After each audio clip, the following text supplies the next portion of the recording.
muito a gente colher bons frutos e mudanças, porque a gente fomenta discussões de caso clínico, discussões de protocolos nas unidades de saúde. A gente também tem, nesse primeiro ano, uma potencialização, né? Tem um protagonismo importante de diversas categorias profissionais na multiprofissional, especialmente a enfermagem. A gente tem um protagonismo e uma mudança de postura, de processo de trabalho, e também o desenvolvimento de boas práticas, que a gente percebe que não são apenas nas 9 unidades do Laboratório de Inovação, mas que a gente já tem esses processos de trabalho exitosos sendo multiplicados para a rede toda. Então, acho que esse é um grande ganho, né, para a residência. A gente não formar só o profissional de saúde, mas qualificar o processo de trabalho, qualificar a assistência, uma melhor qualidade de acesso para os usuários.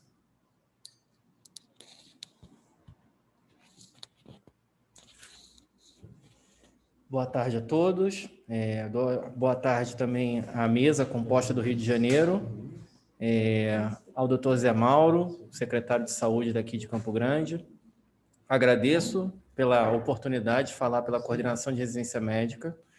A residência médica aqui de Campo Grande, que é um grande feito pela CESAL, é um grande feito pelo secretário, e que hoje tem o orgulho de ter 34 residentes indo para o segundo ano e 33 já inscritos, com a possibilidade de 40 para esse primeiro ano.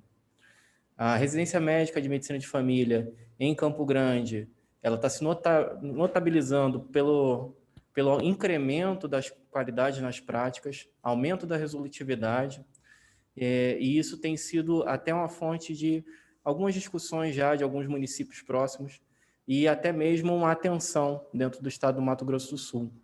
Isso é muito bom, isso é muito importante para nós, né? Enquanto a gente conversa, a gente já tem a possibilidade de uma grande integração com a Santa Casa de Misericórdia daqui, onde a gente vai ter o rodízio dos residentes de segundo ano, né? E a gente vai conseguir dar uma amplitude maior até da visibilidade dos residentes aqui da medicina de família. Eu agradeço a todos pela oportunidade, congratulo os residentes egressos para o nosso programa e desejo sorte aos residentes do município do Rio de Janeiro, uma vez que eu tenho essa casa como uma grande amiga, um grande apoio e uma grande experiência da minha parte. Obrigado.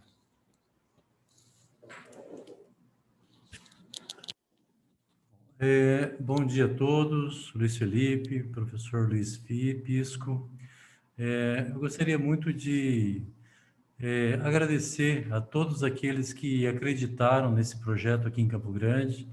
Como hoje nós estamos aqui iniciando esse ano agora com 208 residentes, é uma oportunidade sem precedentes aqui para a nossa cidade, principalmente na parte multiprofissional, onde nós não tínhamos aqui residência para outras profissões, existiam apenas 2 vagas de residência de medicina de família na Secretaria Municipal de Saúde. Então, para nós, realmente foram 2 anos aí de muito crescimento. E não foi um crescimento apenas rápido, mas também um crescimento com qualidade, né? Nós observamos que durante esses 2 anos, a nossa cidade, ela iniciou essa mudança de processo de trabalho, né? E também com a participação de todos os agentes envolvidos na Secretaria Municipal de Saúde. A todo momento nós procuramos dar a melhor assistência e viabilizar os melhores projetos juntos, né? Viabilizando essa residência, que eu acho que é importante ressaltar, é um investimento muito alto também e que, na verdade, vale a pena cada centavo, né? E o fruto desse trabalho, ele com certeza já está acontecendo. Campo Grande, no ano de 2017, ocupava lá a 27ª capital em atenção primária no país, segundo o Ministério da Saúde. E nesse ano de 2020, ocupamos aí a 8ª posição, a 8ª capital em nível de atenção primária, com 75% de cobertura.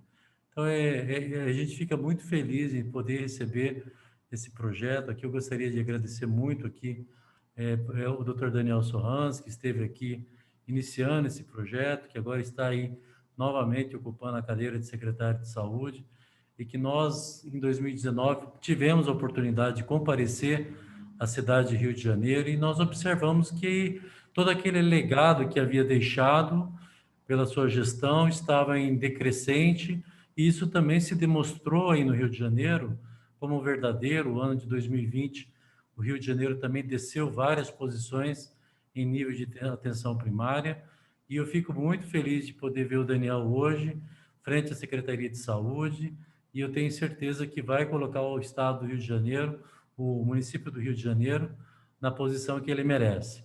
E nós, como secretário de Saúde, continuando nesse cargo, juntamente aqui com o meu adjunto, o Dr. Rogério Souto, que está aqui participando dessa aula inaugural, que eu agradeço muito a parceria do Dr. Rogério aqui, diante de tantos desafios que nós estamos à frente, e esse vai ser, com certeza, um dos maiores legados da Secretaria Municipal de Saúde na nossa gestão, né?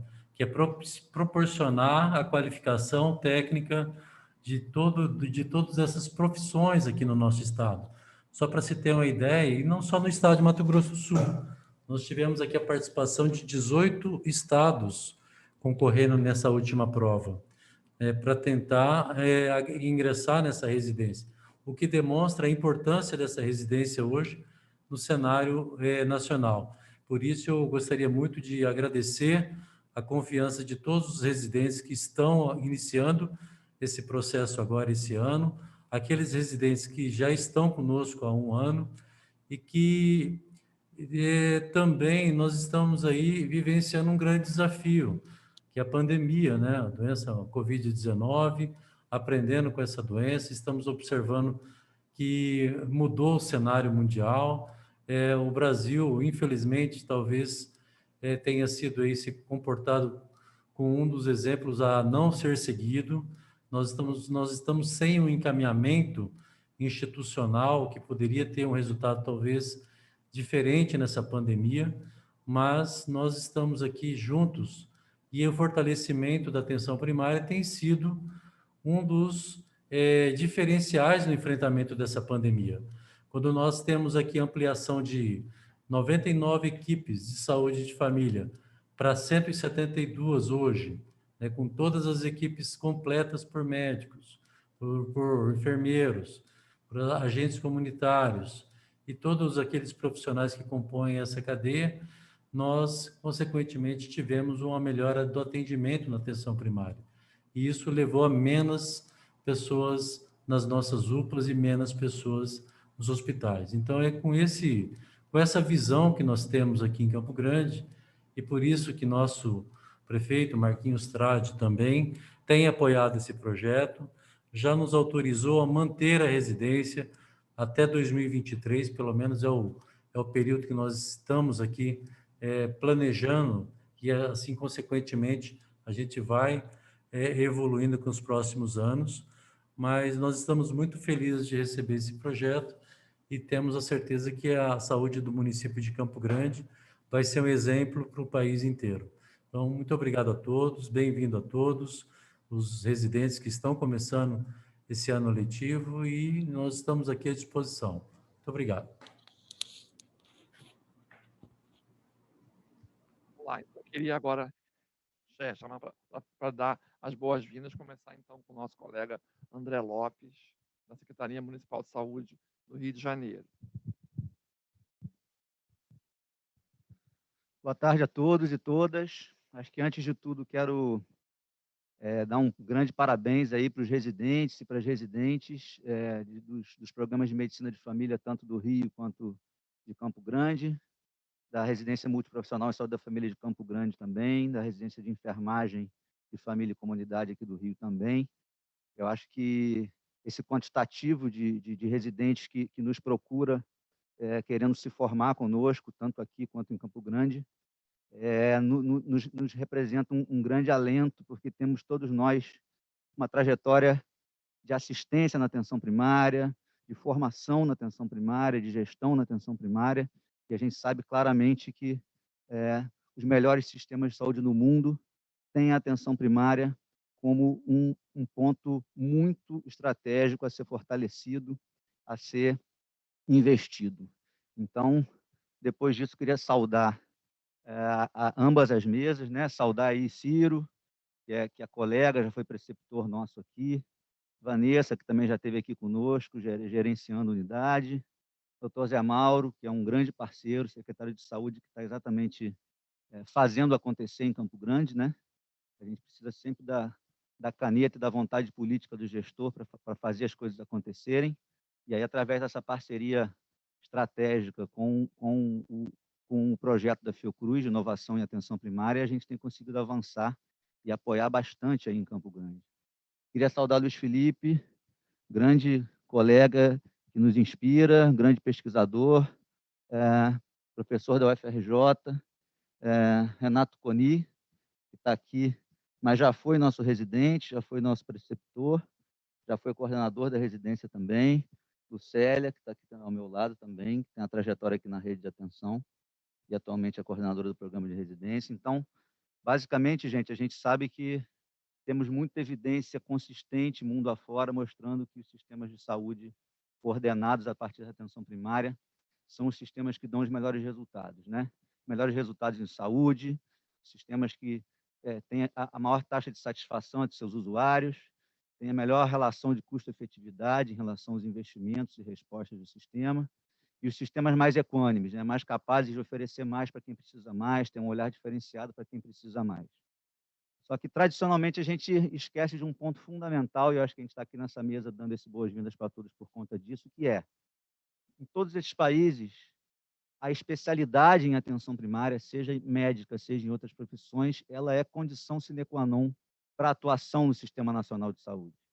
A gente precisa ter especialistas em atenção primária, sejam médicos de família, enfermeiros de família e as outras profissões da saúde. Então, a gente sabe que esses resultados, eles dependem de profissionais especialistas. Então, aqui a gente está exatamente celebrando esse pontapé inicial de 2021, com turmas de residentes que estão começando agora, turmas de residentes que estão migrando de R1 para R2, residentes que estão se formando, que vão compor as vagas de trabalho na rede de atenção. A gente tem que enaltecer a importância da formação em atenção primária para que a gente tenha os resultados esperados. Então, acima de tudo, aqui no Rio de Janeiro, a gente tem o nosso grande mentor, nosso grande chefe, que é o Daniel, que não está presente à mesa, mas a gente queria aqui reforçar o quanto que ele nos inspira todo dia, com a sua capacidade de ser um gestor estratégico, de ser um líder, o grau de implicação, comprometimento e responsabilidade dele com a construção de um SUS de fato universal para o Brasil e para o Rio de Janeiro. Então, acima de tudo, queria dar as boas-vindas aos residentes, saudar todas as mesas e dar um pontapé inicial de sorte, de prosperidade diante dos desafios de coordenar não só programas de residência que são sempre desafiadores na sua coordenação, mas de encantar e inspirar esses novos residentes, apresentando-lhes o mundo do trabalho da APS, as competências respectivas das devidas profissões. Nos encanta poder se envolver com isso e tocar isso para frente com toda a força e vontade. Grande abraço a todos, parabéns. Olá, boa tarde a todas e todos. Cumprimento aqui, né, Luiz Felipe, Renato e André, grandes parceiros aí de trajetória de atenção primária. Cumprimento nossos colegas aí de Campo Grande. Fico muito feliz com esse grande encontro, né? Muito feliz de participar aqui com vocês e orgulhosa dos residentes, de cada residente, seja de medicina de família, enfermagem de família, residentes que compõem hoje equipes multiprofissionais, né? Parabéns a vocês pela coragem, né, e pela dedicação da escolha de fazer um programa de residência na atenção primária. Então, a gente fica muito feliz assim de ver pessoas, profissionais de saúde que escolheram ter suas vidas atravessadas por um programa de formação em serviço. E eu digo isso porque são 2 anos de experiência não só considerando o desenvolvimento de competências, seja ela conhecimento, habilidade ou atitude. Acho que a gente faz um grande encontro com o outro, né? Esse processo de produção do cuidado em saúde na atenção primária, ele é transformador de nós, enquanto seres humanos, inclusive, né? E o que a gente espera hoje, assim, é que a gente tem para dizer para vocês hoje é que vocês estão no melhor lugar para a formação, né? Formação da medicina de família, formação de uma residência multiprofissional em saúde, formação da enfermagem de família, e que esse espaço, né, que a gente saia, eu digo a gente porque eu me coloco nesse cenário o tempo todo enquanto coordenadora, mas também estou nesse processo de transformação. E a ideia é que a gente saia daqui, desse programa de residência, com uma consciência do nosso papel social e do nosso papel técnico, de fortalecer a atenção primária que a gente acredita e de fazer o SUS que a gente acredita acontecer.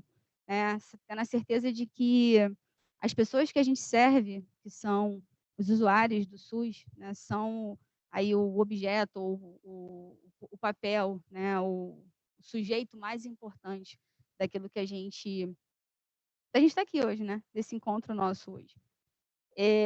O programa de formação que eu faço parte, né, falar um pouquinho aqui do município do Rio, ele é consequência de um dos eixos da reforma da atenção primária, né, assim como o André falou, né, aí inspirado, na realidade, desenvolvido pelo Daniel, que é nosso grande inspirador e nosso grande mentor.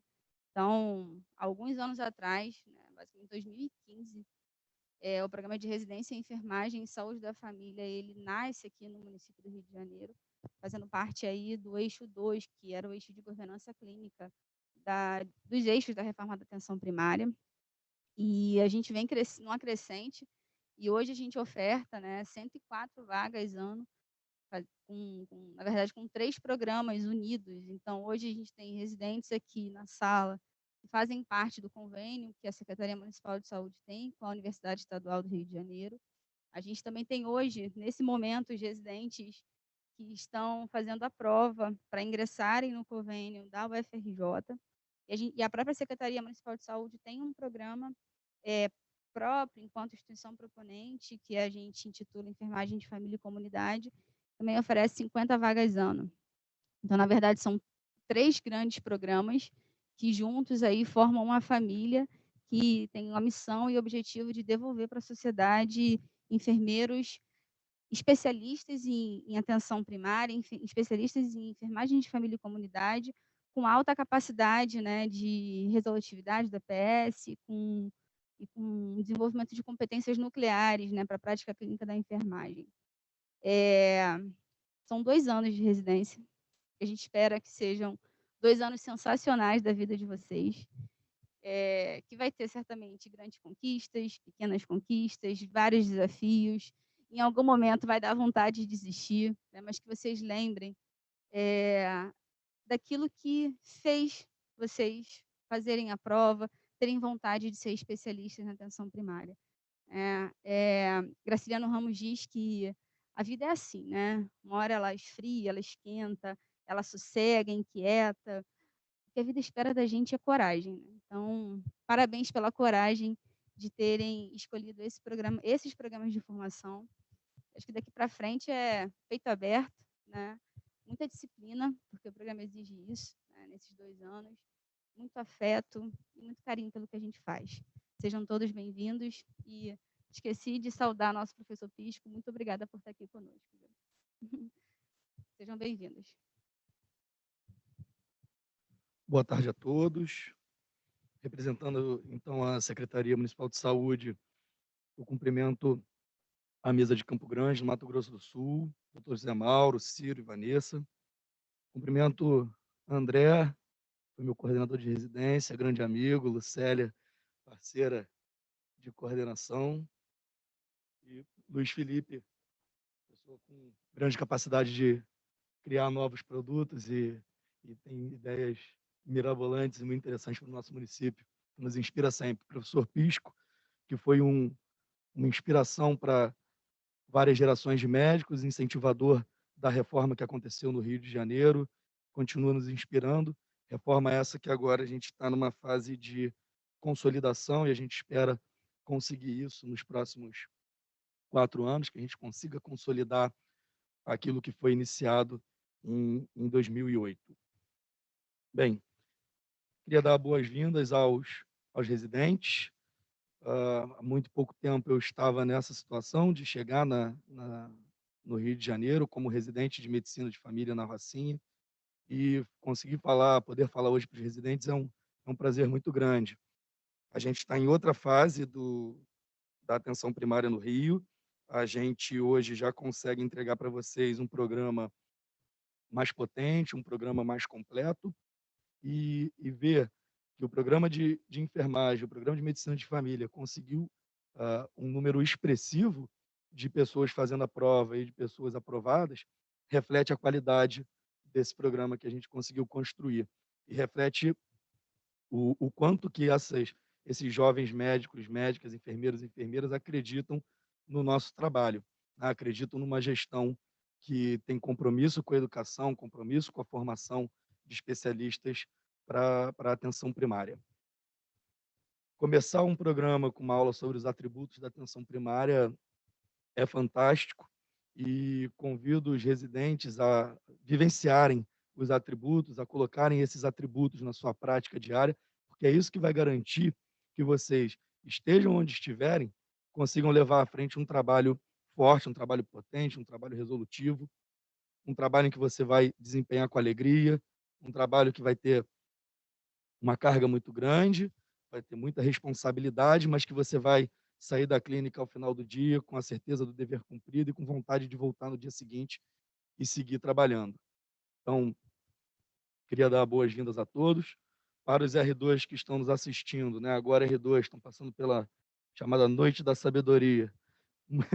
Muita força, que vocês continuem fazendo um bom trabalho nas nossas unidades e que vocês sejam inspiradores e norteadores do trabalho desses R1s que vão chegar nas nossas unidades nos próximos dias. Então, vou interromper minha fala para a gente não se estender muito. Sejam todos muito bem-vindos e obrigado a todos pela oportunidade de estar aqui com vocês. Gente, então, muito obrigado às duas mesas. Queria agradecer. A gente vai agora apresentar rapidamente o doutor Luiz Augusto Coelho Pisco, que mora, né, em Caldas da Rainha. Caldas da Rainha, para quem não conhece, é uma cidade, é um município próximo de Óbidos, que é onde é que tem aquele castelo medieval. Não sei se alguém já viu ou já visitou. E ele trabalhava, a origem, né, é isso, meu amigo, lá em Foz do Arelho, perto da praia de Nazaré. Quer dizer, ele trabalhava lá num posto avançado. A gente acha que as pessoas às vezes vêm, né, de uma área assim, então vale a pena conhecer também a praia e a Foz do Arelho ali, o encontro ali das águas. Eu queria desde já agradecer em nome da Secretaria Municipal de Saúde, em nome dos meus colegas aqui também.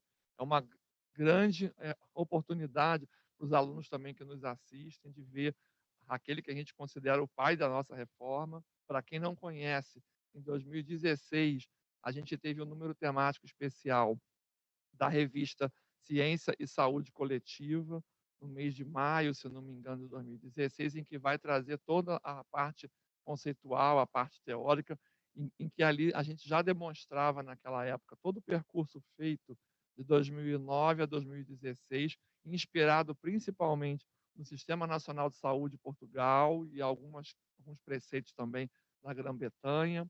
Então, assim, é uma grande honra ter aqui hoje meu amigo, médico de família, presidente da Administração Regional de Saúde de Lisboa e Vale do Tejo. Para vocês terem uma ideia, a gente não tem essa figura de gestão aqui, mas seria como se fosse um ministro da Saúde da região Sudeste, tá?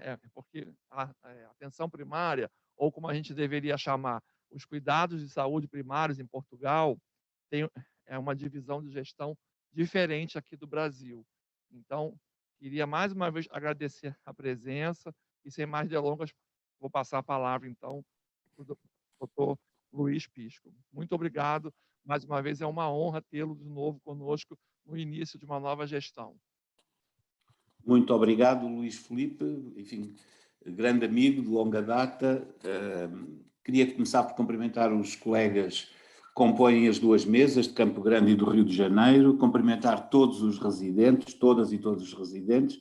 É de facto para mim um enorme privilégio poder estar aqui convosco. Vocês são de facto o futuro quer da APS brasileira, quer do SUS, e portanto, enfim, temos muita confiança no vosso trabalho em termos futuros, e de facto dar-vos os parabéns por terem escolhido provavelmente uma das melhores profissões que se pode escolher em termos de saúde. É de facto uma honra e um privilégio. Eu acompanho o que se passa no Brasil em termos de saúde pelo menos há mais de 20 anos, e devo dizer que tenho um enorme carinho por aquilo que vocês fizeram nestes últimos anos e, enfim, tive a oportunidade de acompanhar o trabalho extraordinário que foi feito no Rio de Janeiro, depois foi interrompido e que agora está a ser retomado. Portanto, agradeço muito o convite, é de facto uma honra e, enfim, conversar um pouco aqui com vocês, compartilhar aqui a tela.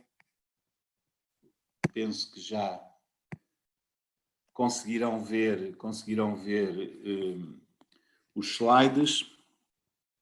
E, portanto, o desafio que me foi lançado foi falar sobre os atributos da atenção primária à saúde, que passarei a fazer. Eu penso que quando começamos a falar sobre um tema, temos que o contextualizar e perceber que as coisas não começaram a acontecer neste momento em que estamos todos submergidos por um tsunami que é a pandemia do Covid-19. E relembrava aqui este livro clássico do Michael Porter, que em 2006, e portanto estamos a ver que é antes da grande crise económica que nos afetou também a partir de 2010, e nessa altura, já em 2006, o Michael Porter dizia que os cuidados de saúde, e ele estava-se a referir a nível global, não tinha a ver com os Estados Unidos, que os cuidados de saúde, nessa altura, estamos a falar de 2006, estavam em rota de colisão com duas realidades. Uma é que não conseguíamos satisfazer as necessidades dos nossos doentes e o outro era não conseguíamos, em relação à realidade económica, estávamos a ter enormes problemas. Isto tinha a ver com um aumento crescente dos custos da saúde, aumento dos problemas de qualidade, na verdade, a falta dela, as pessoas, os cidadãos a queixarem-se de falta de qualidade, fosse a atenção primária, fosse os hospitais, e de facto, a nível global, um aumento crescente de cidadãos sem acesso aos cuidados de saúde que necessitavam, e esta situação é considerada inaceitável, insustentável, e era preciso fazer alguma coisa. E foi, enfim, nessa altura que nasceu a reforma da atenção primária em Portugal e, passado pouco tempo, também no Brasil, no Rio de Janeiro.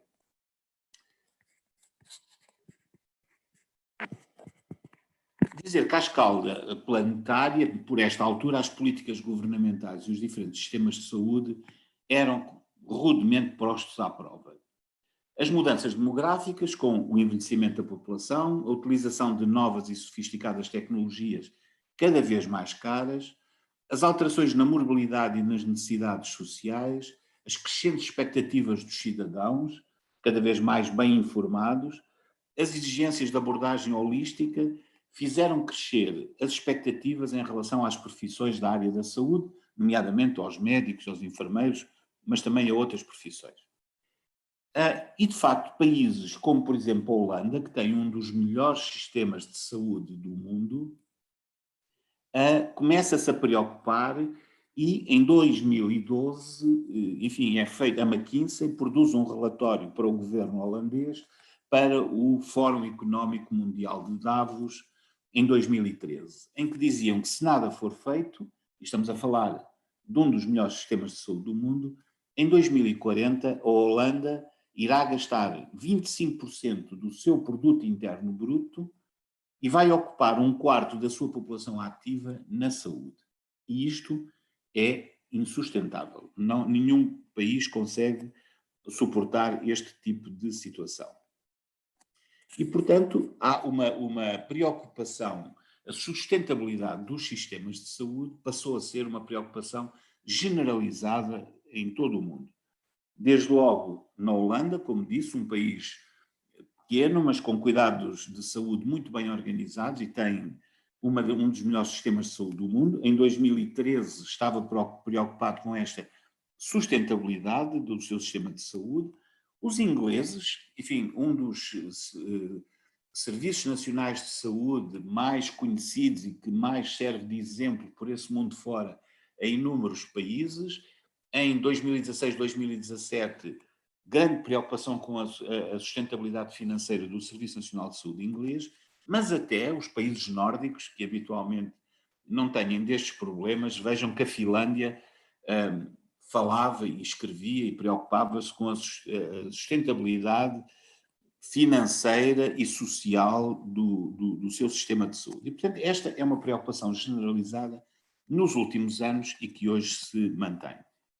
Desde logo, pelo aumento dos custos, e vocês veem aqui um gráfico da OCDE, quanto é que se espera gastar em 2040 na saúde. Desde logo os Estados Unidos são um péssimo exemplo, porque são os que gastam sempre mais, podem chegar a 26,6% do seu, portanto 27% do seu produto interno bruto, sem grandes resultados, diga-se em abono da verdade, mas veem que os países as expectativas são diferentes e conforme a sua organização poderão gastar mais ou menos. Mas em Portugal, pensa-se por esta altura poderíamos gastar 21% do nosso produto interno bruto, o que é de facto uma quantidade de dinheiro que não temos para gastar.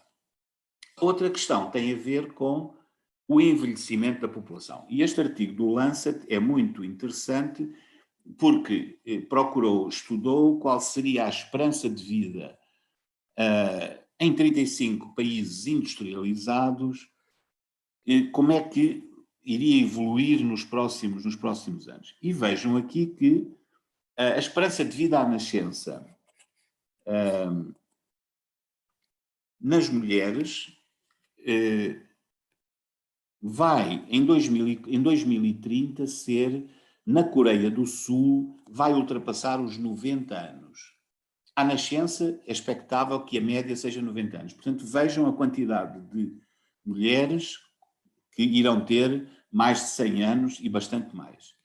A esperança de vida aos 65 anos, que é um outro indicador importante, vejam que ultrapassa, aos 65 anos é expectável que em 2030 as mulheres na Coreia do Sul, mas logo seguidos pela França, pelo Japão, pela Espanha, pela Suíça, pelo Canadá, enfim, por aí fora, ainda possam viver mais de 30 anos.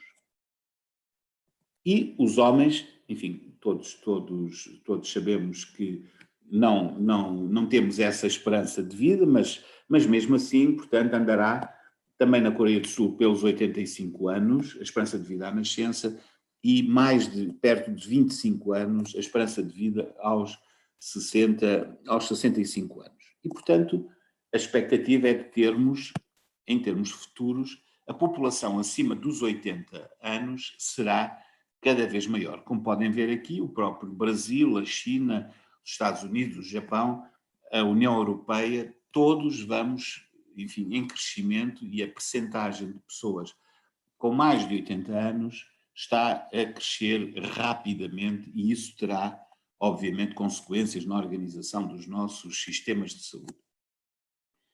Já no século passado, no final do século passado, uma diretora-geral da OMS, uma norueguesa, dizia que, às vezes, quando falamos deste envelhecimento da população, parece que nos estamos a queixar de alguma coisa que seja mau. E, na verdade, o envelhecimento das nossas populações é, antes de tudo, uma história de sucesso para as políticas de saúde pública que têm vindo a ser implementadas, assim como para o desenvolvimento social e económico. Portanto, é algo que nos devemos, este aumento da longevidade é talvez a principal conquista da humanidade no século passado. E, portanto, esta situação não é uma tragédia, pelo contrário, é o resultado de conquistas civilizacionais que foram feitas e que tiveram, de facto, grande sucesso. Em todos os países, e especialmente nos países em desenvolvimento, medidas para ajudar as pessoas mais velhas a manterem-se saudáveis e ativas são uma necessidade e não são de todo um luxo.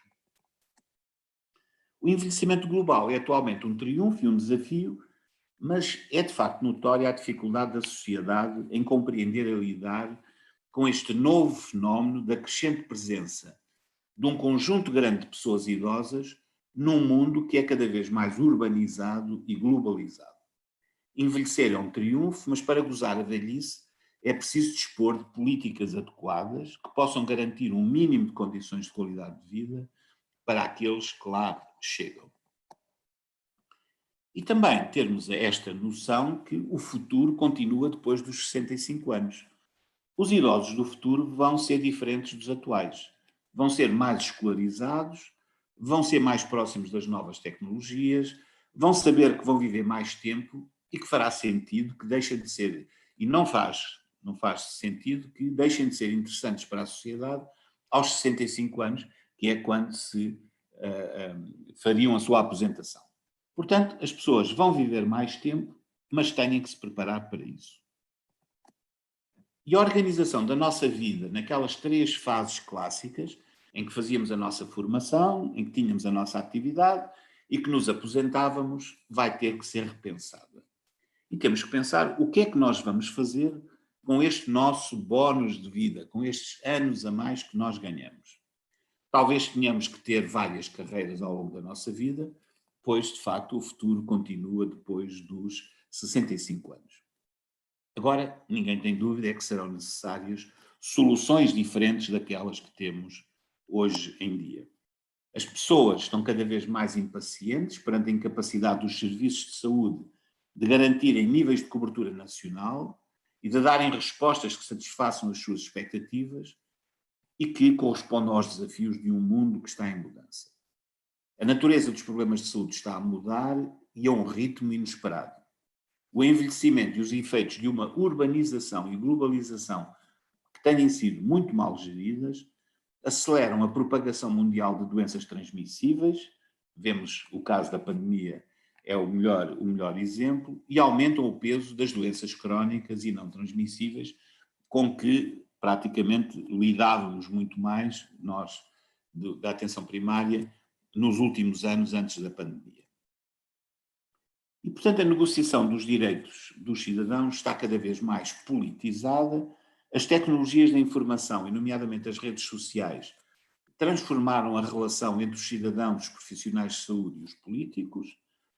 Este desencontro entre as expectativas dos cidadãos e aquilo que é a realidade da organização dos sistemas de saúde, a par de um aumento exponencial dos custos com a saúde, levou a OMS a alertar em 2008 que ficar tudo como dantes não é uma opção viável. E, portanto, recomendo a leitura a quem ainda não o tenha feito deste relatório que está em português, traduzido em português do Brasil, de 2008, sobre a atenção primária à saúde, agora mais do que nunca. Merece uma leitura. E também vocês que são agora residentes, estão a iniciar a vossa carreira, têm que refletir que a atenção primária à saúde tem que, enfim, preparar uma carteira de serviços, tem que apresentar uma carteira de serviços para aquilo que são os problemas deste século, do século XXI. E nós temos variadíssimos problemas. Desde logo, um envelhecimento populacional, um aumento da prevalência de patologias crónicas e ou degenerativas, que nós estamos a diagnosticar em fases cada vez mais precoces da doença. Isso é bom, mas as pessoas ficam doentes mais tempo. Aumento das situações de dependência, aumento e variedade de problemas psicossociais e das situações relacionadas com a saúde mental, é uma área em que a atenção primária tem que ter um papel cada vez mais relevante, o aumento da população imigrante com todos os problemas que isso acarreta, temos mudanças na estrutura familiar, aumento da morbimortalidade associada aos estilos de vida não saudáveis, uma maior informação por parte dos cidadãos, mudanças no conceito de saúde, que de facto geram novas necessidades e expectativas. Os cidadãos estão cada vez mais exigentes e querem mais qualidade dos serviços que lhes são prestados. Felizmente temos um importante desenvolvimento científico e tecnológico que se reflete também na atenção primária e, enfim, penso que no Brasil também começarão a sentir isso, que sentimos em Portugal e enfim, um pouco por todo o mundo, que é um despovoamento das áreas rurais, que aumenta, de facto, o isolamento dos habitantes, das pessoas que ficam nessas regiões. E, portanto, é preciso renovar a atenção primária à saúde, é isso que se está a fazer um pouco por todo o mundo, porque os cidadãos esperam que o sistema de saúde lhes facilite o acesso a cuidados de saúde com qualidade, com equidade e segurança, no momento e no local de onde eles necessitam. E, portanto, um conceito abrangente de saúde é cada vez mais indissociável da família e da comunidade. E por isso é muito importante assegurar a existência de equipas multiprofissionais. Vocês, em Portugal, nós não temos residências multiprofissionais, temos residências para enfermeiros, residências para médicos de família, mas não temos em conjunto e, portanto, a existência de equipas multiprofissionais e de residências multiprofissionais são muito importantes, que se possam articular e convergir para a prestação de cuidados de saúde globais, tanto na especificidade do indivíduo e da família, como de forma mais abrangente na comunidade, e que também está traduzido no nome da especialidade no Brasil, medicina de família, saúde da família e comunidade. E, portanto, existe um crescente reconhecimento a nível global, a nível mundial, de que a APS é uma ferramenta para fortalecer a capacidade da sociedade para reduzir as iniquidades na área da saúde. A atenção primária à saúde, associada a melhores condições sociais e ambientais, resultantes de políticas sociais e de saúde pública, constituem-se como um fator determinante para se alcançar qualidade, efetividade, ou seja, resolver os problemas que as pessoas nos trazem, e equidade nos serviços de saúde, reduzindo assim as desigualdades que permanecem nos nossos países, seja em Portugal, seja no Brasil. E, portanto, a meta fundamental da renovação da APS é obter ganhos sustentáveis de saúde para todos. Implica, não podemos deixar ninguém para trás. Implica reconhecer e facilitar o seu papel como uma abordagem para promover condições de saúde e desenvolvimento humano mais equitativas. Significa dar mais atenção às necessidades estruturais e operacionais, nomeadamente o acesso. Não há qualidade sem um acesso fácil à equipa de saúde da família. Tem que haver o financiamento apropriado e adequado, adequação e sustentabilidade dos recursos, tem que haver compromisso político e o desenvolvimento de sistemas que assegurem cuidados de elevada qualidade. Enfim, como vos disse, por vezes temos que olhar para o passado. É muito interessante este artigo no Lancet, que fez ontem 50 anos, foi no dia 27 de fevereiro de 1971, que um médico de família inglês, o Julian Tudor Hart, que eu tive o privilégio de conhecer pessoalmente, que era médico de família numa zona mineira inglesa, uma zona com muita pobreza, muitas situações difíceis, e o Tudor Hart escreveu a Lei dos Cuidados Inversos, que publicou no Lancet há 50 anos, e que basicamente diz que a disponibilidade de bons cuidados de saúde tende a variar inversamente com a necessidade da população atendida. Ou seja, quem mais precisa de cuidados de saúde é quem menos tem esses cuidados de saúde que necessita. E esta lei dos cuidados inversos ocorre mais, ou é mais frequente, onde a assistência médica está mais exposta às forças do mercado, onde o privado é mais prevalente em vez do sistema público, e menos quando essa exposição é mais reduzida, como é nos sistemas públicos de saúde. E, portanto, também deixo-vos aqui, enfim, esta lembrança do Tudor Hart e como um médico de família de uma zona rural inglesa consegue, há 50 anos, publicar um artigo no Lancet, que já era, obviamente, uma revista muito conhecida. Também, voltando ao Lancet, agora já muito mais recente, 2014, para vos dar a ideia que, de facto, as coisas, mesmo antes da pandemia, não estavam fáceis, não é?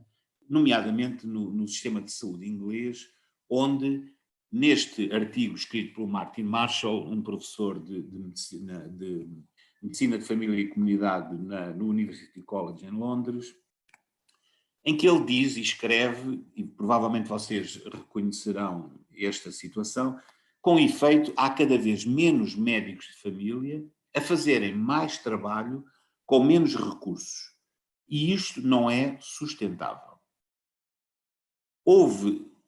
Tem havido uma duplicação do número de consultas, portanto, as pessoas fazem cada vez mais consultas nos últimos 10 anos, mas o grande problema não é esse. O grande problema é a duplicação da complexidade dos doentes. Ou seja, os nossos doentes são cada vez mais idosos, com multipatologia, com polifarmácia e, portanto, demoram mais tempo a ver e, portanto, precisamos de mais tempo para estes doentes. E, portanto, isto é uma situação que afeta o Reino Unido, como afeta Portugal, como afetará seguramente muitas regiões do Brasil e outras. E, portanto, também temos que pensar como resolvemos esta questão.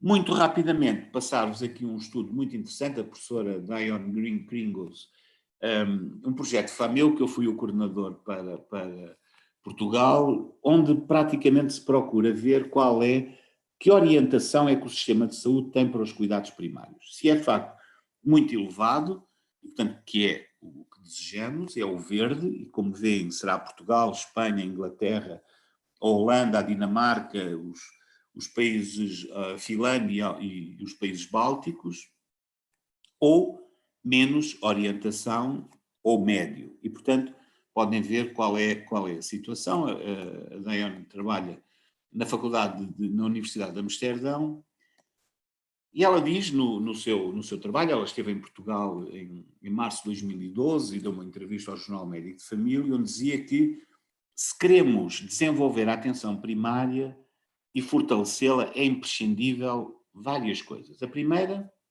é que o governo, quem governa o país, tenha uma visão clara do futuro que quer para a APS. Tem que haver proteção da equidade no acesso. Tem que haver regimes remuneratórios adequados. Planificar os recursos humanos para evitar carências futuras, que é o que estamos a acontecer agora em Portugal. Há 20 anos atrás não planeamos corretamente e neste momento temos, à semelhança do Canadá e de muitos outros países, falta de médicos de família, falta de enfermeiros de família. E tem que haver uma melhoria da coordenação e articulação entre os níveis de cuidados. Outro aspecto é que se os países pretendem uma melhor gestão e organização da sua atenção primária à saúde, têm que fazer um investimento grande num sistema de informação integrado e de alta qualidade. Isto a nível nacional. Um aspecto que a maior parte dos países europeus, neste momento, ainda não conseguem cumprir. E quando olhamos para os dados da OCDE sobre hospitalizações evitáveis em doenças como asma ou diabetes, verificamos que muita da despesa que se faz em hospitais seria evitável com recurso atempado e adequado à atenção primária de qualidade. E, portanto, diz a investigadora, como tal, reforçar o investimento em APS poderá ser uma parte importante da solução no sentido de garantir a sustentabilidade dos sistemas de saúde, melhorar a saúde da população e, obviamente, fortalecer a economia.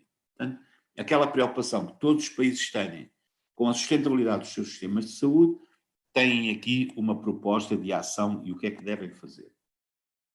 Enfim, o documento está publicado e está acessível na internet, no Observatório Europeu dos Sistemas de Saúde, onde, eu diria como resumo, se diz que ao investir-se mais em prevenção e promoção da saúde a longo prazo, os sistemas de saúde poderão evitar custos com doenças evitáveis.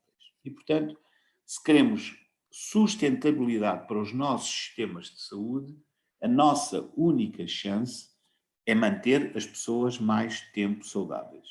O que quer dizer que temos que apostar mais na prevenção e na promoção da saúde e, portanto, obviamente, a atenção primária está na melhor situação para o fazer. Enfim, todos vocês conhecem a professora Barbara Starfield, ela, enfim, uma das maiores investigadoras mundial em termos de atenção primária, que gostava muito do Brasil e onde esteve várias vezes. Eu próprio tive o privilégio de a encontrar algumas vezes no Brasil E a Barbara Starfield diz que, de facto, a evidência científica a nível internacional indica que os sistemas de saúde baseados em atenção primária à saúde efetivos, com profissionais altamente treinados e exercendo na comunidade, prestam cuidados com maior efetividade, tanto em termos de custos como em termos clínicos, em comparação com os sistemas com uma fraca orientação para a atenção primária à saúde. E também a Barbara Starfield publicou, e de facto está disponível em português no Brasil, num livro editado pelo Ministério da Saúde brasileiro, sobre atenção primária à saúde, quais são os princípios e os atributos da atenção primária à saúde.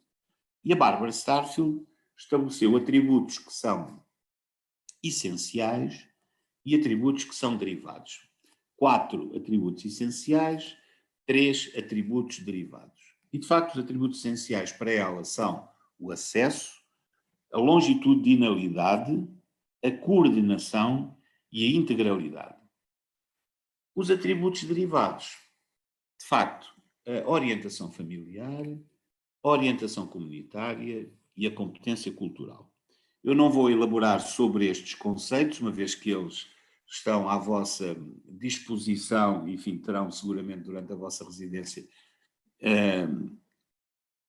vão aplicá-los, digamos assim, na prática durante os vossos 2 anos de residência, e passava para um outro documento muito interessante da Organização Pan-Americana de Saúde, que de facto publica documentos com muita qualidade, há muitos anos, sobre a renovação da atenção primária à saúde. É um documento que recomendo vivamente porque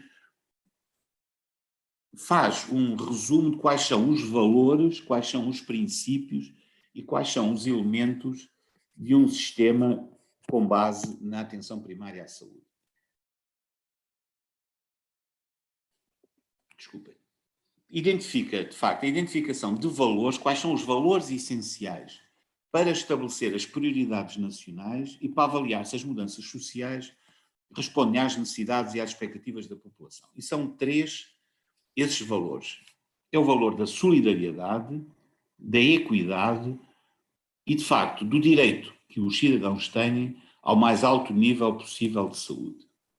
Estes são os 3 valores principais da atenção primária à saúde e de um sistema que se baseia os princípios que estabelecem os fundamentos para as políticas de saúde, a legislação, os critérios de avaliação, geração e alocação dos recursos para o funcionamento do sistema de saúde, e que têm a ver com a participação, a sustentabilidade, a justiça social, a responsabilidade dos governos, serviços orientados para a qualidade, capacidade em responder às necessidades de saúde das pessoas, intersectorialidade, e, portanto, são aqui um conjunto de princípios importantes para o SUS. E, por último, quais são os elementos que são os componentes organizacionais e funcionais que permitem organizar as políticas, os programas e os serviços. Há uma pressão muito grande e um desejo enorme sobre a cobertura e o acesso universais, que a OMS tanto tem trabalhado, a atenção integral e integrada, o ênfase na promoção e na prevenção, tal e qual falamos há pouco no trabalho da Diane Gringos, cuidados apropriados, orientação familiar e comunitária, mecanismos de participação ativa, um marco político, legal e institucional que seja sólido, organização e gestão ótimas, políticas e programas pró-equidade, primeiro contacto, no sistema de primeiro contacto, recursos humanos apropriados, recursos adequados e sustentáveis e ações intersectoriais. Eu penso que, de facto, há aqui muita matéria para reflexão, para pensar o que é que os nossos sistemas de saúde precisam para, de facto, evoluírem no bom sentido, e este documento ajuda-nos seguramente nessa reflexão. Temos aqui falado muito na equidade e talvez de facto dizer que a equidade é um dos alicerces dos valores sociais. A forma como as sociedades tratam os seus membros menos favorecidos reflete um julgamento implícito ou explícito sobre o valor que a vida humana tem para essa sociedade. O raciocínio lógico por trás disso não é simplesmente uma questão de eficiência, de efetividade, ou de custo-efetividade, ou até de caridade. Em vez disso, numa sociedade justa, a equidade deve ser vista como um imperativo moral e uma obrigação legal e social de todos. Que desafios é que estão à nossa frente? Vocês estão, enfim, na vossa residência e, de facto, no futuro teremos um conjunto de grandes desafios. Primeiro, teremos que organizar a nossa APS valorizando mais os desejos e as expectativas dos cidadãos. O que quer dizer que temos que lhe perguntar o que é que eles... Temos que ter inquéritos para saber quais são as expectativas das pessoas, o que é que eles esperam de nós. Temos que ter um trabalho assistencial da APS assente em equipas multiprofissionais. O tempo dos médicos isolados acabou, já não existe. Os médicos trabalham com um conjunto de profissionais em que todos participam do trabalho de equipa. Temos que ter hierarquias técnicas aperfeiçoadas. Temos que ter uma maior autonomia de gestão da APS como um elemento fundamental para o seu cabal de desempenho. E temos que ter uns sistemas de informação e utilização de tecnologias de comunicação que a pandemia veio demonstrar da sua necessidade absoluta. Como é que enfrentamos estes desafios? Os governos, no vosso caso também os municípios, têm que dignificar as condições de trabalho dos profissionais de atenção primária, os meios técnicos, a qualidade da formação. Fiquei muito satisfeito hoje, ouvi várias vezes durante as 2 mesas de abertura falar sobre a excelência do vosso programa e a qualidade da vossa formação e, portanto, estão no bom caminho, a qualidade da formação e reconhecendo e recompensando adequadamente a complexidade, a dureza e a dificuldade do trabalho em atenção primária à saúde. Portanto, esse vosso trabalho futuro tem que ser reconhecido e recompensado. Um autor brasileiro, Roberto Passos Nogueira, que tem um conjunto de livros muito interessante, diz que o bom funcionamento da atenção primária à saúde depende do trabalho, da criatividade e da dedicação dos seus profissionais, desde que existam condições organizativas, lideranças esclarecidas e competentes que os enquadrem. Não há como mudar a qualidade final dos serviços sem a cooperação dos profissionais e sem mudanças de comportamento. E, portanto, é isso que também vocês estão a aprender a fazer na vossa formação. E há, a nível mundial, uma grande preocupação que é que cuidados de saúde são necessários para este século XXI. E parte da atenção renovada na atenção primária à saúde resulta de um sentimento generalizado a nível mundial, mas em particular nos países mais ricos, não é nos países pobres, curiosamente, é o Canadá, é a França, é os países árabes, países mais ricos que estamos perto de uma crise iminente. Com médicos de família insuficientes, eu diria com profissionais de saúde da família insuficientes, uma carga de trabalho cada vez mais insustentável, um subfinanciamento por parte dos governos, fragmentação entre a atenção primária, os cuidados hospitalares e os cuidados continuados, e uma população com perfis de risco e cargas de doença em permanente alteração. E a questão que se coloca e que nós devemos discutir é como é que deverá um sistema de atenção primária à saúde operar neste século XXI? Como é que deve estar organizado? Como é que deve ser gerido? Como é que deve trabalhar? E, de facto, desde a definição da atenção primária estabelecida em Alma Ata, já em 1978, que não havia tanta procura sobre a melhor forma de fornecer um sistema, o que toda a gente procura, seja nos países mais ricos, seja nos países mais pobres, é um sistema de saúde que tenha um sistema de primeiro contacto que seja justo, equitativo, acessível, eficaz, sustentável e, sobretudo, que melhore a saúde e o bem-estar da população que serve.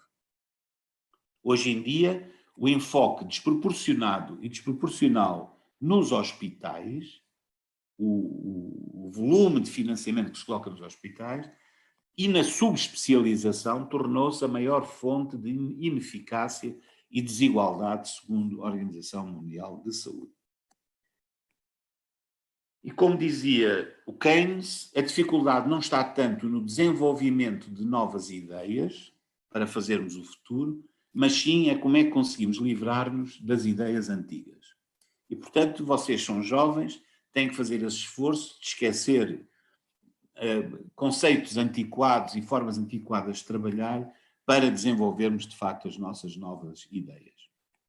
E temos alguns objetivos para atingir, os objetivos do desenvolvimento global, do desenvolvimento sustentável, mas se queremos uma agenda para 2030, temos que ter um olhar crítico sobre o que é que conseguimos fazer até 2020 e o que é que terá a ser feito nestes 10 anos que já iniciamos. E, portanto, estes Objetivos de Desenvolvimento Sustentável são um bom marco que vocês devem conhecer, porque, de facto, diz que tudo isto é muito mais do que apenas a saúde. Há todo um conjunto de outros objetivos pelos quais devemos lutar.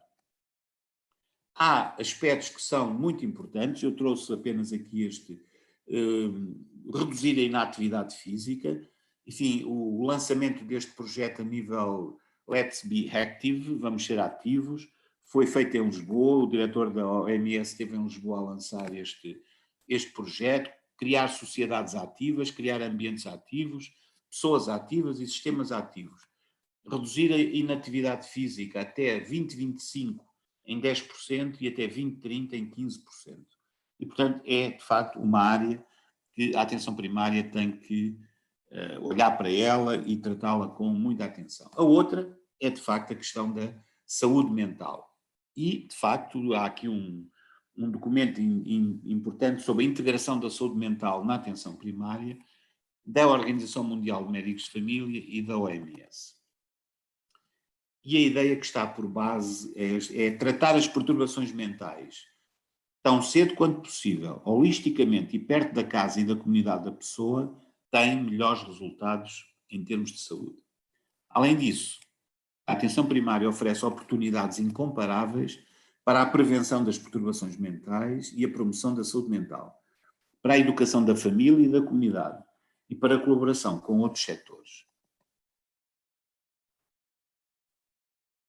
A maioria das pessoas com problemas de saúde mental recorre tendencialmente à sua equipa de saúde da família e de modo mais expressivo do que no resto da União Europeia, isto em Portugal, o que reforça a importância na perspectiva de uma melhor efetividade de intervenção, da regular e efetiva articulação entre as equipes comunitárias de saúde mental e as equipes de atenção primária, tendo em vista potenciar as capacidades diagnósticas e terapêuticas dos profissionais de atenção primária à saúde. Esta questão da saúde mental e do papel das equipas de saúde da família é absolutamente crucial na generalidade dos países. Enfim, vocês são jovens colegas, futuros médicos, futuro de família, futuras enfermeiras de família, de outras profissões. E há aqui dois aspectos. O primeiro tem a ver com este documento muito interessante da Health Foundation, que é melhorar a qualidade na medicina familiar. Enfim, é um documento em inglês, mas recomendava vivamente. O outro tem a ver aqui algumas características, há uma pequena provocação. Quais são os hábitos dos inovadores e das pessoas que estão sempre preocupados com a mudança? E estão a ver que tem um conjunto de hábitos, mas eu passaria para aqui e diria que, enfim, os futuros profissionais dos cuidados de saúde primários, da atenção primária, têm que estar, primeiro, têm que saber aprender, têm que questionar as coisas, encarar os problemas, refletir sobre eles. Têm que ser influenciadores, têm que ter empatia, têm que ser facilitadores do trabalho, têm que estar confortáveis com o conflito, nós vivemos permanentemente, têm que ser muito resilientes, têm que ser pessoas otimistas, têm que assumir riscos calculados, temos que trabalhar com a incerteza. Os profissionais da atenção primária, nós lidamos bem com a incerteza, é a nossa vida. Têm que ser criativos, têm que aprender a trabalhar em equipa, têm que ter pensamento crítico, têm que gerar eles próprios ideias e têm que, de facto, ter um pensamento sistémico, estabelecer ligações, sintetizar os conhecimentos, aceitar a mudança. E, portanto, vejam que estes 5 conceitos é aquilo que se pedirá a vocês, jovens residentes, que vão iniciar agora uma carreira por muitos e longos anos, tanto que aprendam, que influenciem, que sejam resilientes, criativos e que tenham pensamento sistémico. Vale a pena olhar para isto e perceber como é que tem que ser a vossa formação para caminhar neste sentido. Terminava porque seria quase impossível fazer uma apresentação hoje em dia sem falar do Covid-19 e de como é que isso alterou as nossas vidas, alterou a nossa prática e que lições é que aprendemos. Enfim, são 2 documentos que recomendo da OCDE, um de abril de 2020 e o outro de fevereiro de 2021, foi publicado há muito pouco tempo, e como é que os cuidados de saúde primários podem, de facto, ajudar os sistemas de saúde a resistir, enfim, a este terremoto que foi o Covid-19, a pandemia de Covid-19. E são apenas algumas lições aprendidas. A pandemia de Covid-19 prejudicou física, mental, económica e socialmente a vida de muitas pessoas e colocou uma pressão intensa nos sistemas de saúde. Alguns estiveram à beira do colapso e alguns colapsaram mesmo. Os hospitais não conseguiram enfrentar tanto doente internado, tantos cuidados intensivos, e países como a Itália, como a França, como a Espanha, como Portugal, tiveram enormes dificuldades. Para enfrentar com eficiência esses desafios, a política de saúde não pode concentrar-se apenas em vírus e hospitais. Praticamente era aquilo que parecia interessar. Muito foco foi colocado na ampliação das capacidades dos hospitais, nomeadamente cuidados intensivos. No entanto, a pandemia também está a afetar profundamente a saúde de muitas pessoas que não estão infectadas pelo vírus. É necessário que os sistemas de saúde continuem a adaptar-se para lidar com esta pandemia, que adotem uma estratégia abrangente para atender a todas as necessidades de saúde, seja física, seja mental, seja social, das populações afetadas direto ou indiretamente pelo Covid-19. Pessoas que vivem com condições crónicas não são apenas altamente vulneráveis a complicações e a morte por Covid, mas também sofreram interrupções nas suas rotinas regulares de cuidados. Hipertensos, diabéticos, doenças respiratórias, problemas de saúde mental, tudo isso ficou para trás face à premência do Covid.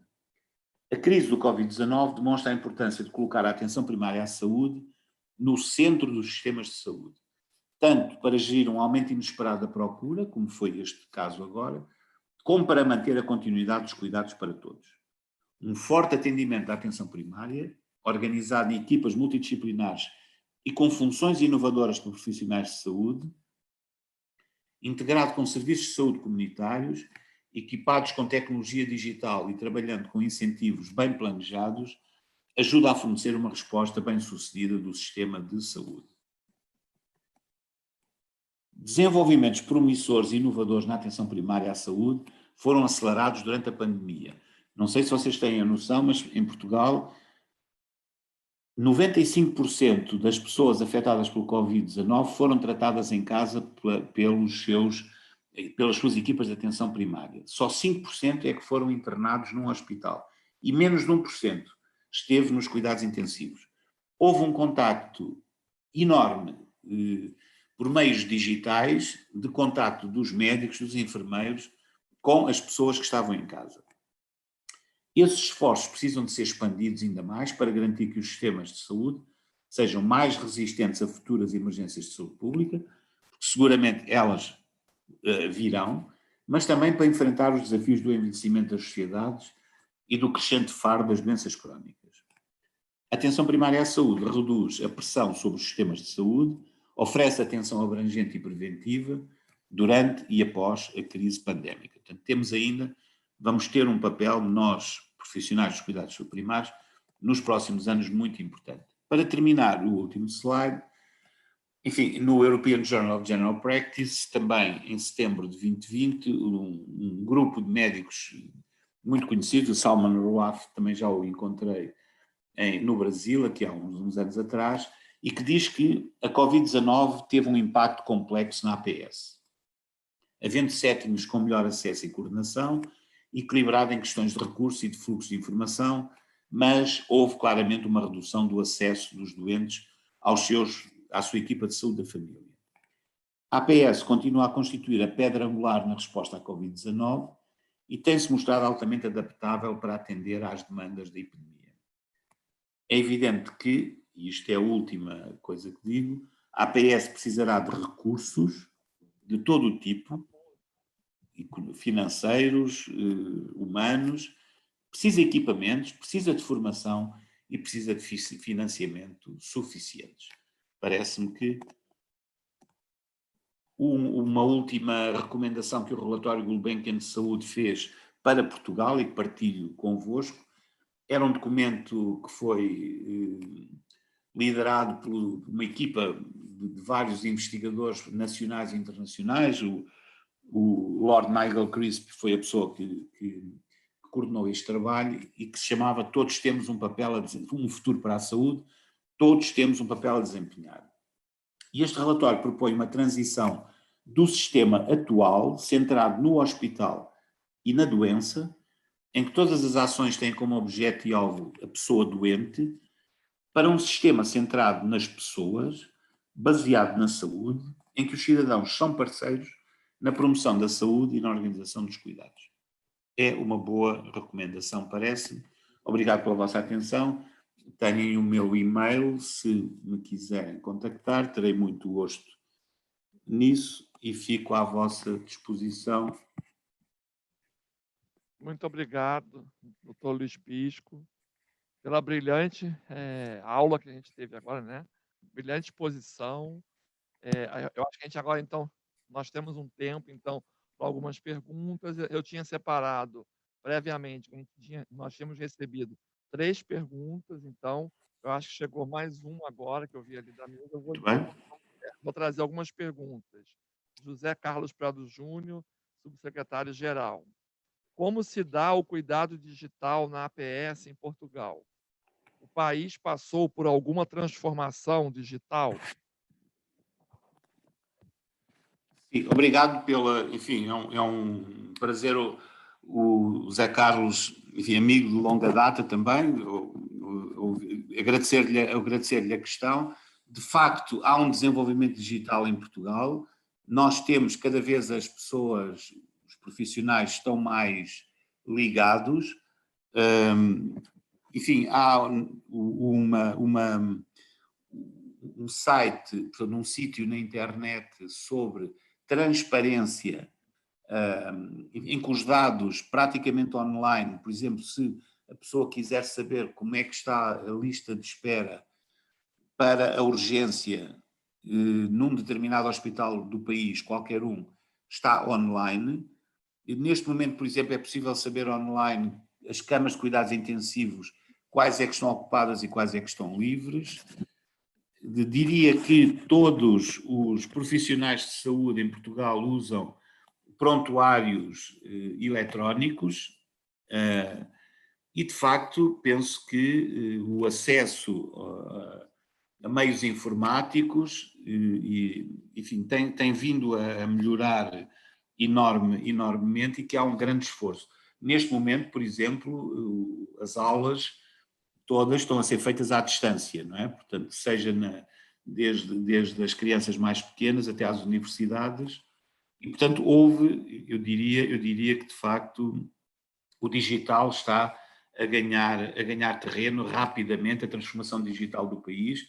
Existe também, felizmente, financiamentos para isso. Vocês devem ter ouvido falar que a União Europeia, devido à crise económica que atravessamos, colocou um conjunto de financiamentos bastante avultados, que é um plano de recuperação e resiliência, onde, de facto, o caminho para o digital está, e principalmente na área da saúde, está na ordem do dia. Tá bom. E aí a outra pergunta, muito obrigado. A outra pergunta, ela tem relação com essa sua resposta. É a seguinte: quais são os principais desafios para o uso dos prontuários eletrônicos nos cuidados de saúde primários, né? que é como a gente conhece a atenção primária em Portugal, Certo. de coordenação do cuidado. Quais são esses desafios no uso dos Eu prontuários diria eletrônicos? que, neste momento, praticamente 100% dos médicos e enfermeiros em Portugal usam um prontuário eletrónico, que comunica com o prontuário eletrónico do hospital. E, portanto, não há qualquer problema, por exemplo, agora as campanhas de vacinação para a Covid, vamos a pavilhões ou a zonas, enfim, amplas para fazer vacinação, e nesses locais é possível aceder ao prontuário eletrónico, saber quais são as comorbilidades, por exemplo, que o doente tem, e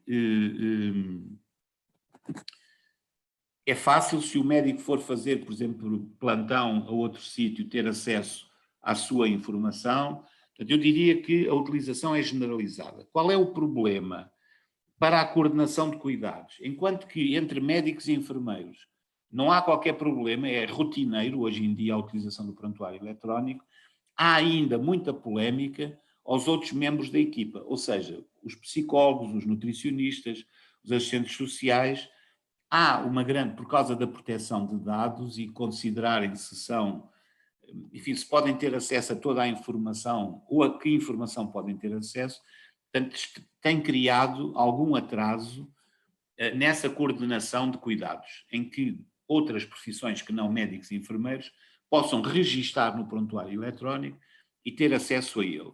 Agora, felizmente, havia durante algum tempo uma falta de ligação entre o prontuário eletrónico dos hospitais e os da atenção primária, que neste momento foi ultrapassado, e, portanto, o médico de família ou o enfermeiro de família pode saber o que é que se passou no hospital e vice-versa. O hospital pode ter acesso à informação do prontuário da atenção primária. Perfeito. Foi um salto qualitativo enorme. Com certeza, sim, com certeza. Temos uma pergunta também, é da doutora Ana Luísa Caldas, que é a nossa subsecretária de Promoção, Atenção Primária e Vigilância. Como o médico de família pratica os atributos derivados, né? Orientação familiar, Certo. comunitária e competência cultural, com a lista de utentes ponderados, sem a territorialização. Eu ia pedir para explicar, para quem está nos assistindo, o que são a lista de utentes ponderados, né? A lista de usuários ponderadas. Se você puder fazer Essa é uma diferença que nós temos em termos de organização, não é? Portanto, o Brasil tem, cada equipa tem uma área geográfica pela qual é responsável e que é muito clara, enfim, quando nós vamos a uma unidade de saúde familiar, conseguimos ver a cada equipa qual é a sua área geográfica. Em Portugal isso não existe. A Constituição estabelece que cada português tem direito a escolher o seu médico de família e a sua equipa de saúde da família. Esse é o valor maior, digamos assim. E, portanto, cada médico tem um conjunto de cerca de 1.900 usuários.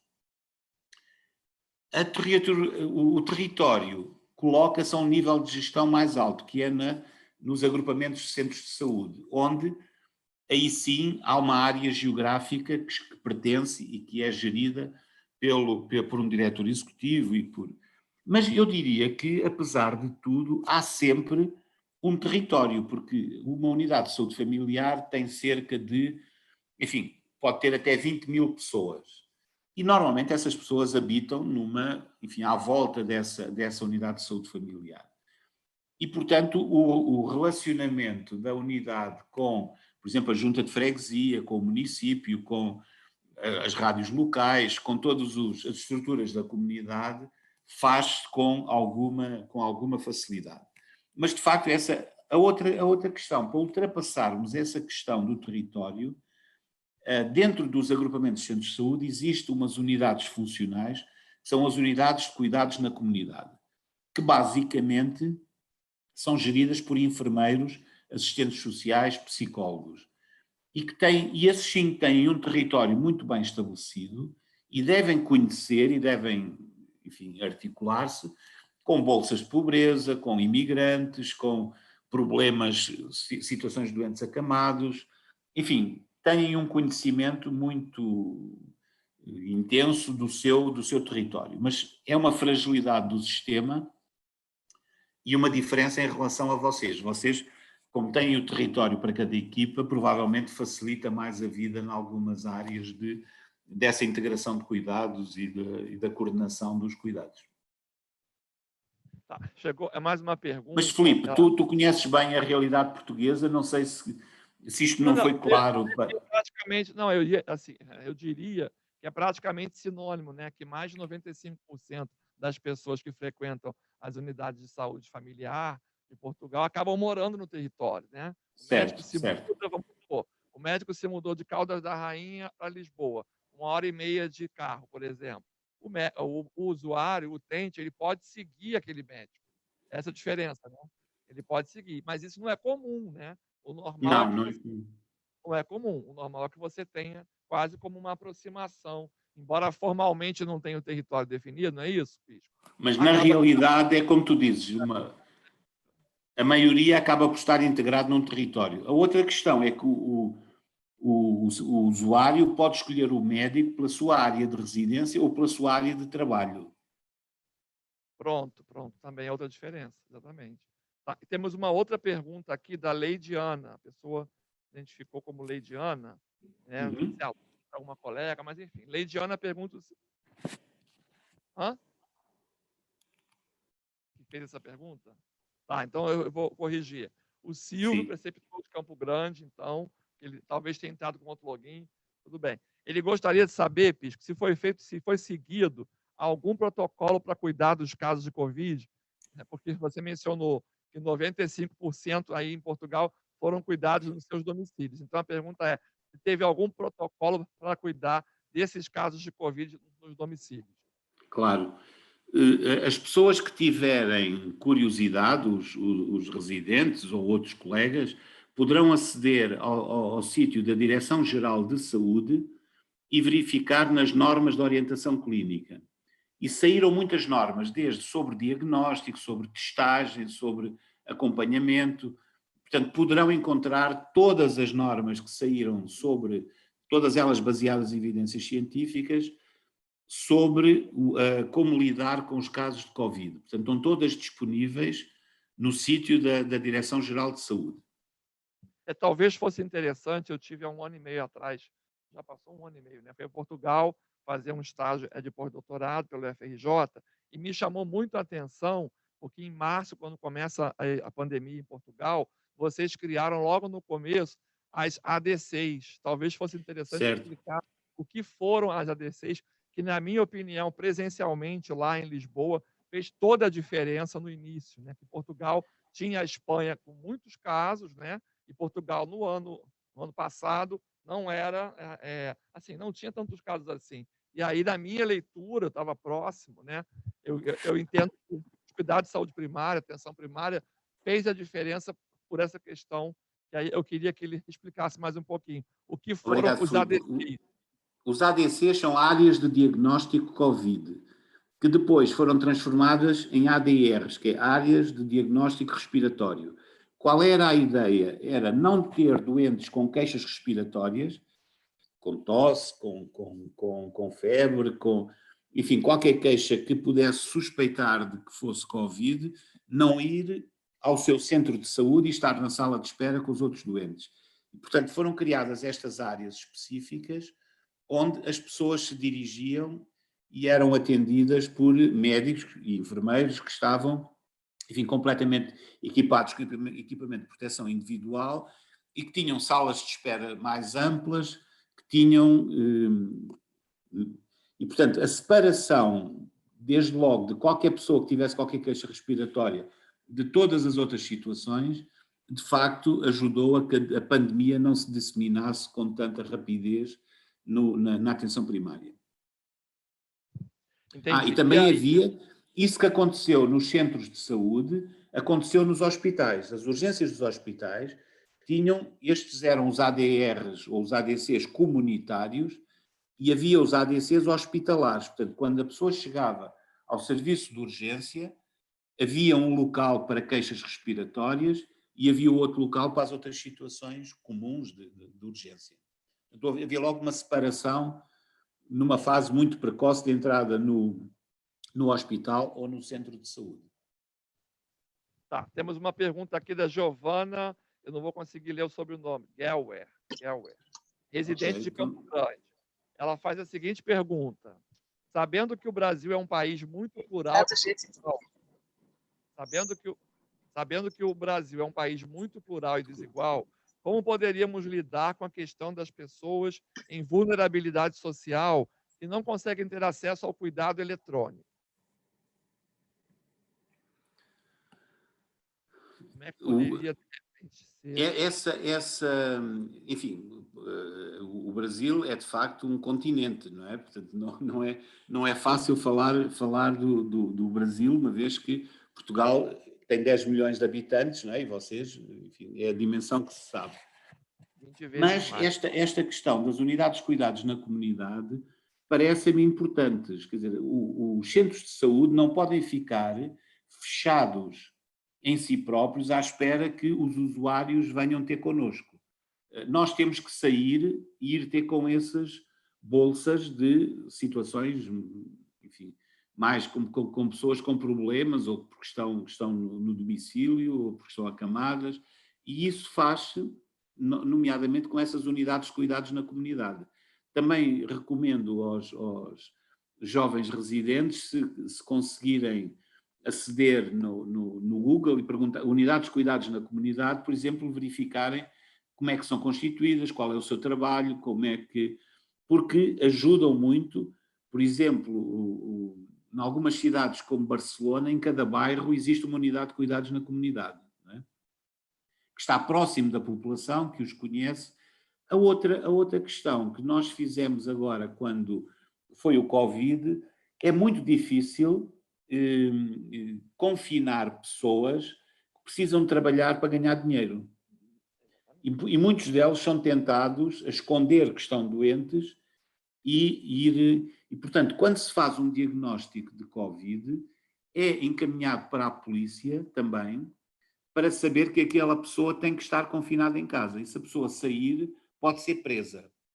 Isto é uma situação esquisita, mas é assim que acontece.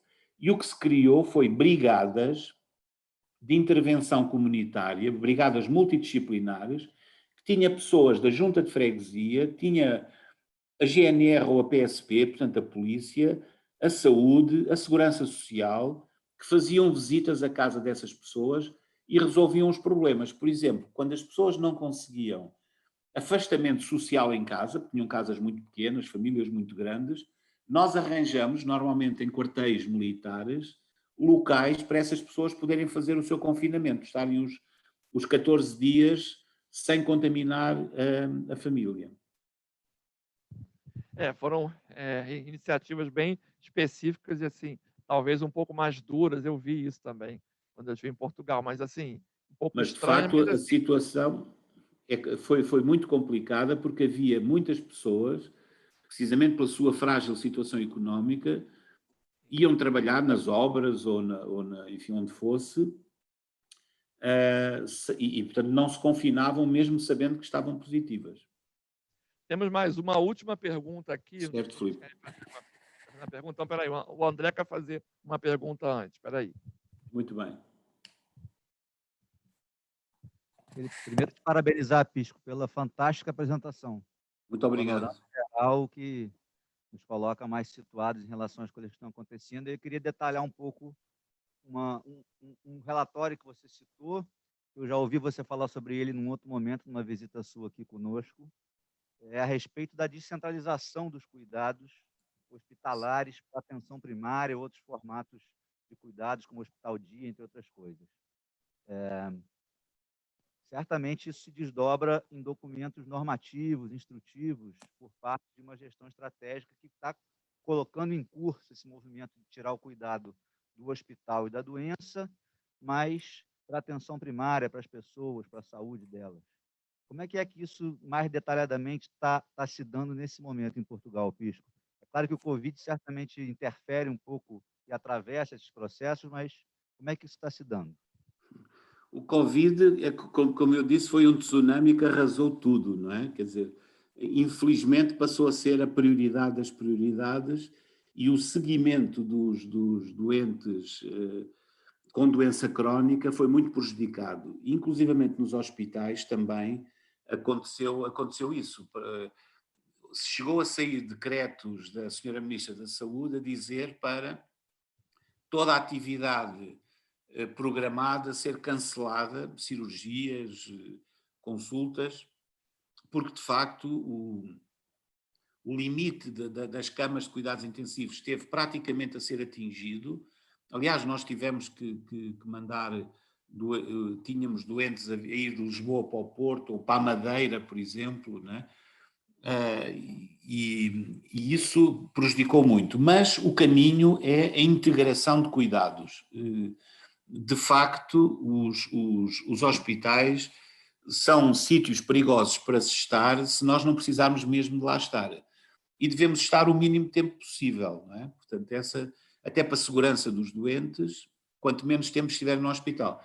E, portanto, os cuidados, a cirurgia de ambulatório, os cuidados de dia, a hospitalização domiciliária, foram coisas que têm vindo a crescer muito. E a hospitalização domiciliária foi muito interessante, porque de repente temos já 20 e muitos hospitais a fazer essa hospitalização domiciliária, que fica mais barata, é mais seguro para o doente e mais confortável. Portanto, eu diria que tudo o que possa retirar doentes para fora do hospital é bom, não é?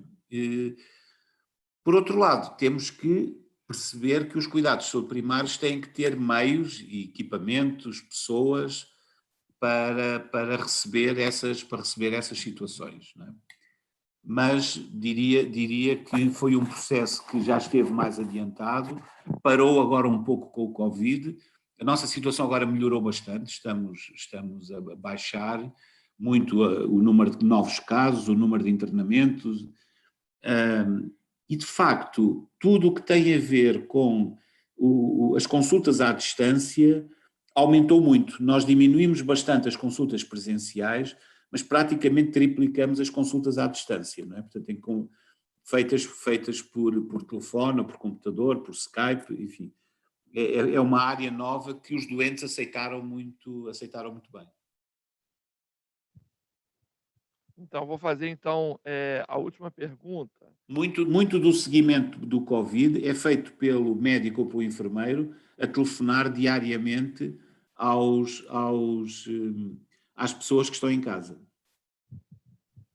Pronto, então a gente tem aqui uma última pergunta. Desde já a gente já queria mais uma vez agradecer por esse dia de hoje, agradecer a todas as mais de 240 pessoas que tiveram conosco hoje até o fim, né? Acho que é quase um recorde aí de aula, né? Mesmo remota. Então nós temos aqui uma pergunta do Vinícius Siqueira, quase uma tese, né, Vinícius? Mestrando, eu orientando, está querendo tirar dúvida. Muito bem. Mestrando de atenção primária da UFRJ. Primeiro, ele faz um cumprimento. Doutor Pisco, obrigado pela magnífica exposição. E aí, vamos lá. Vou tentar sintetizar. A polissemia do termo atenção primária é resultado de uma dificuldade de uniformização de um conceito que se presta a ser universal e servir para todos os países, diversos contextos. Essa variabilidade torna desafiadora a determinação de metas ou indicadores essenciais para a avaliação da qualidade de nossos serviços. Como lidar com essa barreira de avaliação da atenção primária, sem desconsiderar as especificidades de cada país? Se quiser, eu repito, foi quase uma tese, Pisco. Com todo respeito, Vinícius, poxa, mas vamos lá, vamos ver. É sobre avaliação. Como é que você avalia, quer dizer, em diferentes contextos, diferentes países, já que o conceito se presta a ser um conceito universal, mas você tem diferentes países com diferentes contextos e especificidades, né? Seguro-saúde, cobertura universal, sistema universal. Eu acho que é um pouco por aí, se eu entendi. Bem, obrigado, Vinícius, pela questão difícil para terminar, mas eu diria que a melhor resposta ao Vinícius é que ele tem que vir fazer uma volta pela Europa, vir a Portugal, ir a Barcelona, ir a Inglaterra e ver os nossos sistemas de indicadores de avaliação. o Filipe conhece na ARS, nós temos um departamento de contratualização para contratualizar o orçamento dos hospitais e dos centros de saúde, e nos centros de saúde temos contratualização interna e externa, ou seja, o agrupamento, as unidades contratualizam com o agrupamento de centros de saúde e depois o responsável pela unidade contratualiza os serviços. Eu diria que temos um conjunto de indicadores muito confiáveis. Agora, os sistemas de avaliação têm que estar constantemente, ainda por cima, se houver pagamentos associados ao desempenho, então os sistemas de avaliação têm que ser permanentemente monitorizados e avaliados. Os próprios sistemas de avaliação. Por exemplo, os ingleses, de 3 em 3 anos, têm várias universidades a olhar para os indicadores e a adequá-los à realidade. Não há, obviamente, qualquer possibilidade de indicadores universais que sejam utilizados nos Estados Unidos, em Portugal ou no Brasil. A realidade é, de facto, muito diferente. Os indicadores terão que ser adequados àquilo que é a realidade. Mas, enfim, como o Filipe diz, a questão da avaliação e a questão até do pagamento da atenção primária dá uma tese de doutoramento, Filipe. Há muita coisa que se poderia falar. Mas digo, o Vinícius, se quiser vir a Portugal, nós recebemos seguramente para ele passar uma semana. Que ele fez, eu tenho a impressão o departamento de contratualização a ver os indicadores. Ele volta a Portugal, porque eu tenho a impressão que ele já esteve em Portugal, ali no Martim Muniz, ali, fazendo o estágio dele da residência. Então lá. tem que voltar. E aí passar pelo departamento de contratualização. Contratualização para ver. Países, Vinícius. Mas já agora, Filipe, se o Vinícius quiser ir ao site de ACSS, Administração Central de Sistemas de Saúde, tem um livro com os indicadores todos utilizados bilhete de na identidade. avaliação. Como? Bilhete de identidade. Chamado ACSS. Sim, mas são aqueles que vai descrever cada indicador, os bilhetes de identidade, não é isso? Tem o bilhete de identidade dos indicadores, mas tem da atenção primária e dos hospitais. Pronto. ACSS. Depois eu vou ACSS. O sítio da ACSS, encontrar os indicadores de desempenho das unidades de saúde familiares, que muda todos os anos, não é? É atualizado. Sim. Bom, então eu queria mais uma vez agradecer a todos os presentes, todos os nossos as pessoas que ficaram até agora, né? Num domingo, né? Quase. Claro, eu agradeço muito a atenção de todos e terem estado presentes conosco e desejo o maior sucesso para as vossas carreiras na atenção primária. Muito obrigado. Obrigado a todos, obrigado, professor Pisco, foi inspirador novamente ouvi-lo. Muito obrigado. Muito obrigada por essa tarde. Obrigado, Pisco, obrigado a todos presentes. Temos aí uma super tarefa pela frente, que é agora entrar em campo, fazer acontecer a formação e a atenção primária do jeito que a gente espera. Abraço a todos. Um abraço, Tom. Jonas aí de Campo Grande, está online para se despedir. Jonas. Pessoal de Campo Grande, vamos lá, vamos se despedir. Olá. Palestra do professor Pisco, excelente. Nós agradecemos muito por ter contribuído conosco aqui. Gostaria de agradecer a todos que estão presentes também, ficaram presentes até o momento. Vou passar aqui a palavra para Vanessa e os demais darem os seus agradecimentos. Muito obrigado, felicidades para vocês. Muito obrigada, doutor Pisco, foi uma excelente aula. Eu acho que já é uma abertura excepcional para os residentes que estão chegando nesse ano, né? Sabendo dos desafios e principalmente do quanto, o que tem pela frente, né? Obrigada. Obrigado. Muito obrigado, doutor Pisco, pela excelente aula, mais uma vez abrilhantando o nosso processo aqui. E desejo a todos os residentes, tanto do Rio quanto de Campo Grande, bastante sucesso nessa nova jornada. E também, assim, só para finalizar, o Jonas vai colocar um link para a gente com a apresentação, tá bom? Para depois quem quiser, né, olhar, compartilhar, pegar as referências e ir atrás, tá? Muito obrigado, então, mais uma vez a todos. Obrigado, Filipe. Obrigado a todos.